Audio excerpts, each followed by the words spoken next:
साथियों, मैं हूं आपका होस्ट कुलदीप सिंह पुनिया और मैं लेकर चलता हूं आपको सारे साथ फ्रेम में जो चेहरा जुड़ा हुआ है वह चेहरा कोई परिचय का मोहताज नहीं है। और आज की जो किसान सभा है, श्रद्धांजलि सभा है उन किसानों के लिए रखी गई जो चौटाला सरकार में गांव कंडेला के अंदर शहीद हो गए। उस आंदोलन के लिए श्रद्धांजलि सभा में जो समाज को आईना दिखाने वाली बातें की हैं वो की हैं हमारे साथ युवा चेहरे ने, हर्ष शिकारा जी ने। सबसे पहले तो हर्ष भाई राम राम। आपको भी राम राम। जितने दर्शक साथी हमारे को सुन पा रहे या देख पा रहे हैं उन सभी को हर्ष शिकारा की तरफ से राम राम। हर्ष जी, आपने एक बहुत बड़ी बात कही कि जब तक हम अपने अधिकारों को नहीं पहचानेंगे, जब तक हम अपनी ताकत को नहीं पहचानेंगे और जब तक इस चीज़ को नहीं समझ लेंगे कि युवा शक्ति है वो बहुत बड़ी शक्ति है। बताइए दर्शकों को आपका मतलब क्या है? सबसे बड़ी चीज़ ये है भाई साहब, आप देखोगे समाज के अंदर किसी भी गांव के अंदर हर रोज किसी न किसी चीज़ को लेके प्रोग्राम होते हैं जी। सबसे पहले तो हमें ये पता होना चाहिए वो प्रोग्राम किस लिए ऑर्गेनाइज किया है। फिर अगली बात ये आती है इसका उद्देश्य क्या है। शोक सभा है ये। शोक सभा तो जो यहाँ के ग्रामीण है खाली गुलकनी गांव भी मिलके मना लेता। अब यहाँ हरियाणा, यूपी, पंजाब से जो किसान आए हैं, बड़ी चीज ये है जो शहीद हुए किसान 13 हैं, उसमें आपने बता दिया चौटाला सरकार के इस वक्त शहीद हुए। कुछ ऐसे भी हैं जो किसान आंदोलन में अभी शहीद हुए, यानी कि खट्टर सरकार में। एक ऐसा भी है जो बंसीलाल सरकार में शहीद हुआ। बात ये है यानी कि सरकार कोई भी आई, शहीद हर सरकार में किसान ही होता। उसका कारण क्या है? ऐसा क्यों होता है? ऐसा इसका कारण ये है भाई साहब, सबसे बड़ी चीज क्या है, किसान एक लड़ाका है। किसान ने कभी भी गुलामी स्वीकार नहीं करी। आप इतिहास उठा लोगे 1947 से पहले भी, आप लोगों को बता देता हूं, जहां तक हमारी खाप पंचायतें थी, खाप पंचायतों के अंदर जो गांव आता था उसमें कभी अंग्रेज नहीं आए, वो कभी गुलाम नहीं थे। गुलामी किन्होंने एक्सेप्ट करी थी? बड़े राजघरानों ने। अंग्रेज कहाँ थे? 1,04,000 अंग्रेज टोटल थे, 4 से 5,000 अंग्रेज बैठे थे उन पदों पर, एसपी का, डीएसपी का, डीसी का, एमपी का, एमएलए का, यानी कि सिस्टम को चला रहे थे वे। अब अंग्रेज चले गए, अब आगे अंग्रेज पुत्र। अंग्रेज पुत्र कहने का तात्पर्य क्या? जो उनके जूते पॉलिश करते थे, जो उनको खाना पकड़ाते थे, जो उनके नीचे काम करते थे, वे काम करने वालों ने जो उनसे चापलूसी सीखी ना, अंग्रेज जाने के बाद उन आदमियों के खून में वह चापलूसी आ गई। उन्होंने हमारे बोले वाले लोगों को फिर बता लिया, यानी कि गोरे अंग्रेज चले गए, काले अंग्रेज आ गए। अब आप एक सबसे अहम चीज कभी भी नोट करना, हिंदुस्तान के अंदर लगभग 4033 एमएलए जो मैं अभी बता रहा था, 543 एमपी हैं। ये बहुत गजब का आंकड़ा निकाल कर 4576 टोटल एमपी एमएलए देश को चलाते हैं। 4576 आदमी 1 अरब 40 करोड़ आदमियों का कंट्रोल कर रहे हैं। अब बात क्या आती है, उनमें से 70% आदमी वे हैं जिनके बाप, जिनके दादा, जिनके परदादा कहीं ना कहीं अंग्रेजों के साथ जुड़े हुए थे, राजघरानों से थे या गुलाम थे। वे ये आदमी आज देश को चला रहे हैं, फिर हम आजाद कहाँ हुए? यानी कि जो किसान है उसकी जो फसल है। मैं बीच में रोकूंगा जी जी। आपने गणना दी, जिस गणना में आपने ये भी मालूम किया कि किसान कितने हैं, किसान पुत्र कितने हैं, किसानों की पृष्ठभूमि से निकले हुए लोग कितने हैं? 70% आदमी तो मैंने आपको बता दिया, बाकी बचे 30%। 30% में से 20% वे हैं जिनके पास बेशुमार पैसा है, काला धन है, जिन्होंने देश को किसी भी प्रकार से लूटा है, या कोई बड़े आइडियल बन रहे हैं, कोई बड़ा स्टार बन गया, क्रिकेटर बन गया, हीरो बन गया। उदाहरण के तौर पे कंगना रनौत है, क्या करती है वो? सरेआम फिल्मों के अंदर वेश्यावृत्ति करी है, उसने वेश्यावृत्ति को बढ़ावा दिया और वो किसानों को गालियां देके। लॉजिक देखो, जिसने अपने जीवन में कुछ भी नहीं किया उसने सिर्फ किसानों को गालियां दी और वो एमपी बन गई, सांसद बन गई। उसको ये भी नहीं पता आज तक देश आजाद कब हुआ। एक इंटरव्यू के दौरान ये कह रही थी भारत का प्रथम प्रधानमंत्री सुभाष चंद्र बोस। मैं थोड़ा टोकूंगा। जी जी जी। देखिए उन्होंने क्या किया ये सही है, परंतु भाषा आपकी भी थोड़ी सी ठीक नहीं, क्योंकि आपने उनको वेश्या कह के संबोधित किया। सुनो, मैं उसको वेश्या नहीं कह रहा, उसके कर्मों को, कामों को कह रहा हूँ। वो सरेआम है, आप चेक कर सकते हो। अगर मैं गलत बोल रहा हूँ वो चैलेंज एक्सेप्ट करे, मेरे ऊपर FIR दर्ज करा दे, मेरा काम है, मैं भुगतूंगा कोर्ट में। बड़ी बात करें हर मैं छोटी बात करता ही नहीं, मैं बड़ी ही करता हूँ और वो करता हूँ जो सच हो।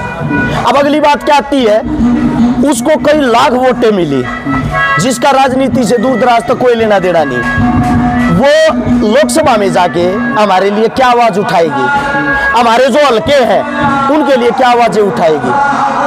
अब अगली बात यह आती है, 20% आदमी ऐसे नेता बन जाते हैं पैसे के दम पर, बाकी बच गए 10%।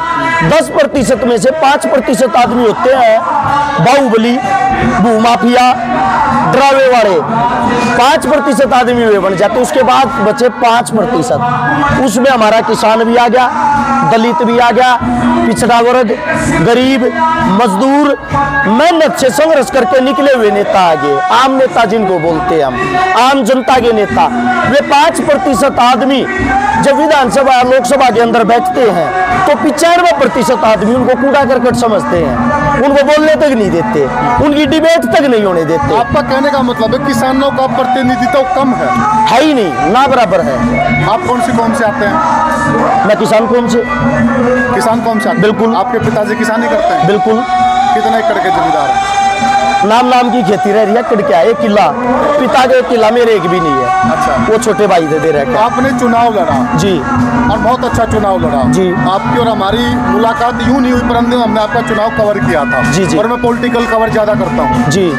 उस दौरान मैंने देखा लोगों से जो बात की, आप कहते रहे, पूरे आंदोलन में समझाते रहे, परंतु लोग अंत तक यह मानते रहे कि यह बीजेपी का खड़ा किया हुआ है और इन्हीं की वजह से बहुत पुराने वरिष्ठ नेता हार गए कांग्रेस के। इसके लिए क्या कहेंगे? हमारे लोगों की सोच बताऊंगा। जब लोकसभा का चुनाव होया, आपके सामने उदाहरण है, लोकसभा का चुनाव होया, हर गांव के अंदर एक आवाज थी, बीजेपी ने गम नहीं घुसने देंगे, ठीक ना। लेकिन जब विधानसभा का चुनाव आया, जो आदमी विरोध कर रहे थे ना, तो लोकसभा में भी 5 सीटें ले गई बीजेपी। लेगी वो तो ठीक है, आधा ले गई, उसे बारह हो।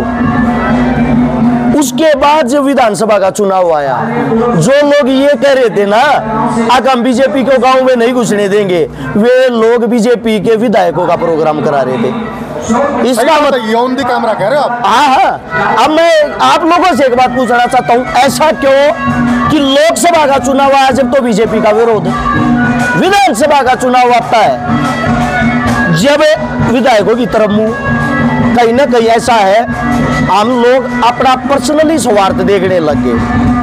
अब मोदी को तो हराना था, अब ऊपर आ गई बीजेपी, लोगों के दिल में यो आ गया, नीचे भी ना आ रहा, क्यों दुश्मनाई मोल लो, सारे इलाके के मकाम में काट लो।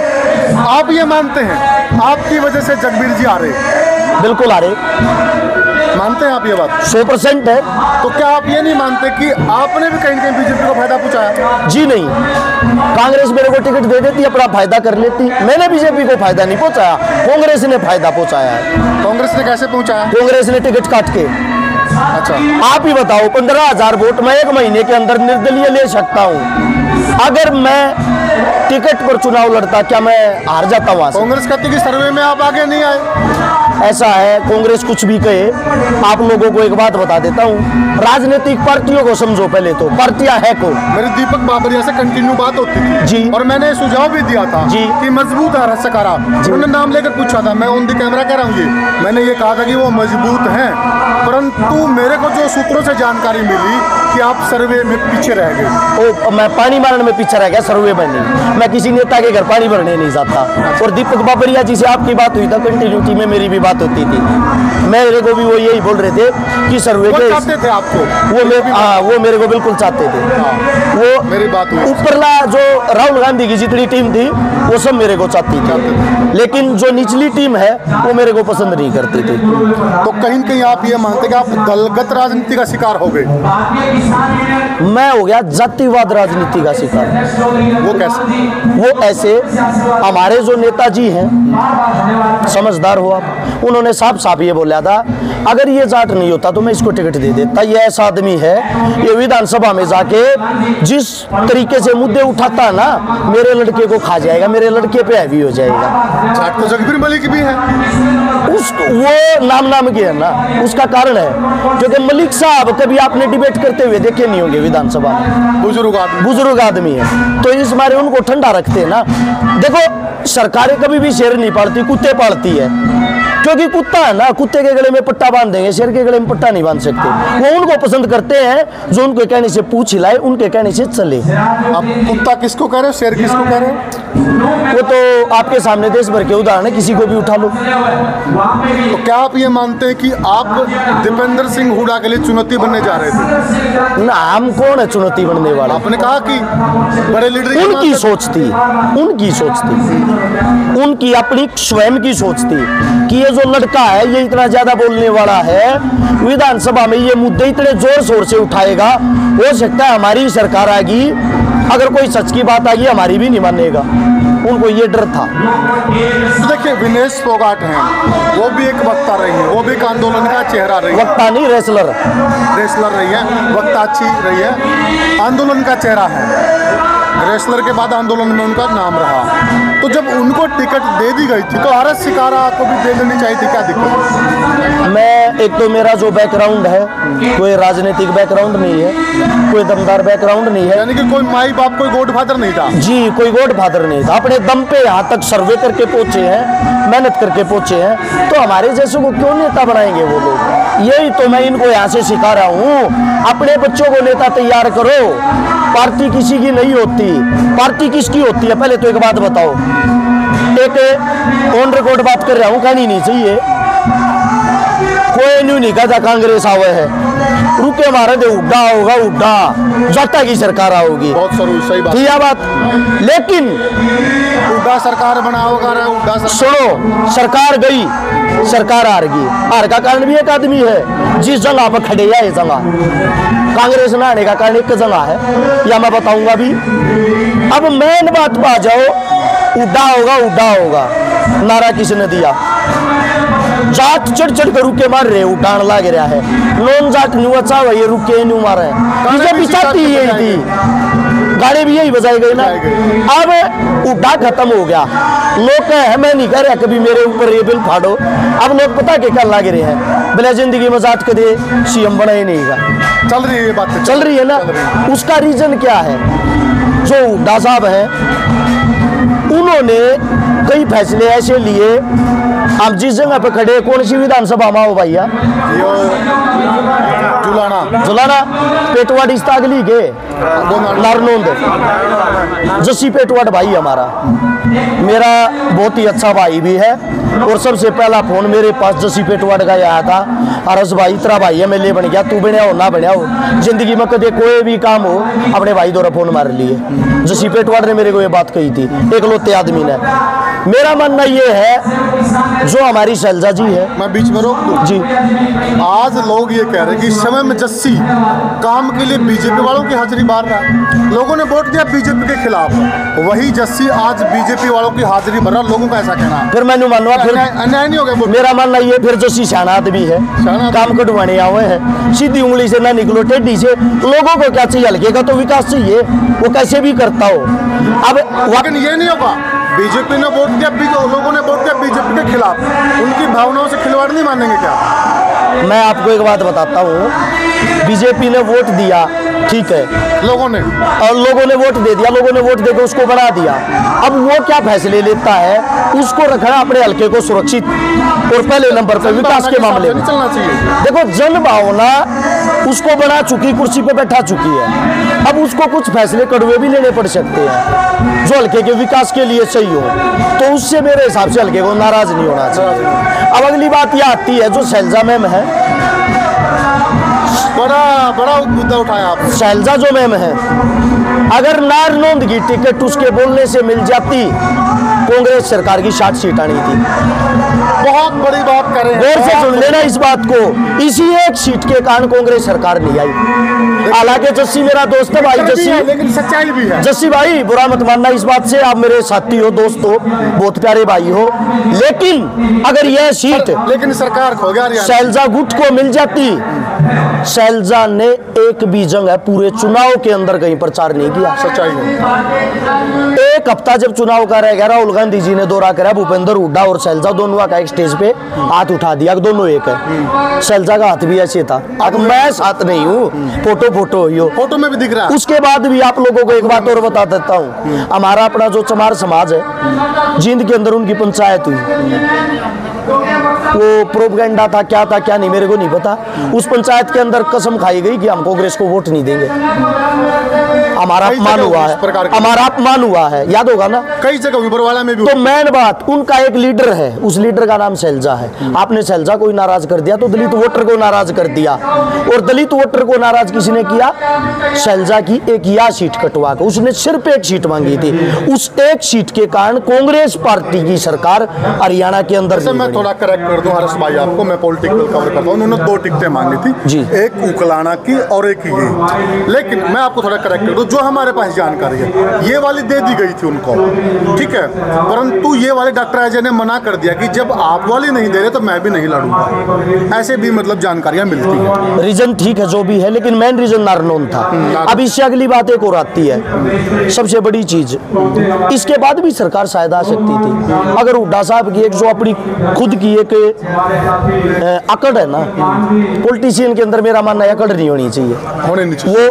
वो एक सिंगल पर्सन, उन्होंने एक सिंगल सीट ऐसी बता दो जिसके ऊपर 5-6 आदमियों को थपकी नहीं मार रखी थी, तेरी टिकट पक्की है, तेरी पक्की है। एक हल्के में 35-40 हजार टिकटार थे घूम रहे थे। मेरे हल्के में 43 थे, 43 में था। एवरेज निकाली थी हमने पूरे 90 हल्के के एवरेज निकाली। अब अगली बात ये आती है, 35 की एवरेज, उन्होंने टिकट एक को दे दी, उनमें से 2 आदमी तो चुनाव लड़ेंगे, और फिर उन्हीं अपने आदमियों के बारे में प्रचार शुरू करवा दिया, तो बीजेपी के उठाए ओढ़े यार, सड़का पर लाठी खावा हम, गाली खावा हम, विपक्ष की भूमिका निभावा हम, टिकट मांगा तो हम बीजेपी वाले, चुनाव लड़ा था हम बीजेपी वाले।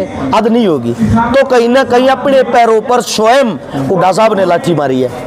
चलो सारी बातें, मौजूदा सरकार से आप क्या कहेंगे कि सही काम कर रही है या फिर गलत ट्रैक पर? देखो, जो सीएम सैनी साहब हैं, किसान के बेटे भी, वो कहीं ना कहीं मेरे को ऐसा लगता है जो पहले वाले थे ना खट्टर साहब, उनसे कहीं ना कहीं ठीक है, सॉफ्ट कॉर्नर है, लोगों की बातें भी सुनते हैं, लोगों के अंदर भी जाते हैं, लोगों के साथ थोड़ा उनका जुड़ाव भी है। लेकिन एक आदमी के ठीक होने से सरकार तो ठीक नहीं होती ना। मुखिया तो वही है, मुखिया तो वही है, उनके ऊपर भी तो कोई ना कोई मुखिया होगा। हरियाणा का तो मुखिया वही है, बड़ा चेहरा वही है, मुख्यमंत्री है। जब जो आदमी मुख्यमंत्री बन गया तो उससे बड़ा कौन है, बताइए जनता को। मैं आपको एक बात बताता हूँ, गोवाड़ा जहाँ से मैंने चुनाव लड़ा, वहाँ से हाल फिलहाल के विधायक है अरविंद शर्मा जी, साथ में मंत्री भी है, मशहूर भी है, बड़े चर्चाओं में भी रहते हैं। मेरे ही हल्के के अंदर, मेरे ही गोत्र का गांव को नाम मैं बोलना नहीं चाहता, 3 साल की बेटी का बलात्कार हो गया, 3 साल की बेटी का, और पंडित समाज से ही। अच्छा। और उसके बिल्कुल सामने ही घर है पंडितों का ही, दोनों सगे भाइयों ने कर दिया 3 साल की बेटी का। उस बेटी को एडमिट करने के लिए खानपुर लेके जाते हैं मेडिकल कॉलेज में, वही हॉस्पिटल भी पीजीआई। विधायक साहब के फोन के बगैर एडमिट नहीं करते, ये हालात है जमीन के। बिल्कुल सही रिपोर्ट। और मैं ये कहता हूँ, 1,00,000 की रिपोर्ट है, आपको भाई नेम, घर, गांव सब कुछ बताऊंगा, लेकिन कुछ ऐसी चीजें कर दी है, आप किसी भी जिसका बलात्कार होता है उसका नाम ऑन कैमरा नहीं ले सकते, उसकी पहचान नहीं बता सकते, बतानी भी नहीं। अब अगली बात यह आती है, ये गाँव की कहानी है, मेरे गाँव की नहीं। जमीन के अंदर आदमी कितना परेशान है, उनके सुख दुख में आप कितने शामिल होते हो, वो बड़ी चीज है। आप कह रहे हैं कानून व्यवस्था सही नहीं है, कुछ भी सही नहीं है। किसानों के लिए इस सरकार ने, जो आदमी खुश हो रहे उन्हीं से पूछना चाहता हूँ, 2 काम बता दो जो किसानों के लिए कर रहे हैं। आप तो राजनीतिक विशेषज्ञ हो, राजनीति से जुड़े हुए हो, मैं आप ही से पूछ रहा हूँ, पत्रकार साहब, सीएम साहब ने 2 काम बता दो जो किसानों के हक में अच्छे किए सरकार आने के बाद। देखो ऐसा है, जब विश्लेषण करने बैठेंगे आपको बताएंगे जी, लेकिन अभी मंच नहीं है जी, अभी हम पार्टी बन जाएंगे ऐसा जी, परंतु ऐसा नहीं है, सरकार काम भी कर रही है, होता है 19-21 होता है। सरकार काम कर रही है, मना नहीं कर रहा मैं, सरकार काम कर रही है, बिल्कुल। लेकिन सरकार जो काम कर रही है किसानों के लिए, इन्होंने भी कोई अच्छा सोल्यूशन, समाधान या रास्ता नहीं निकाला, उनसे अच्छी है पहले वालों से।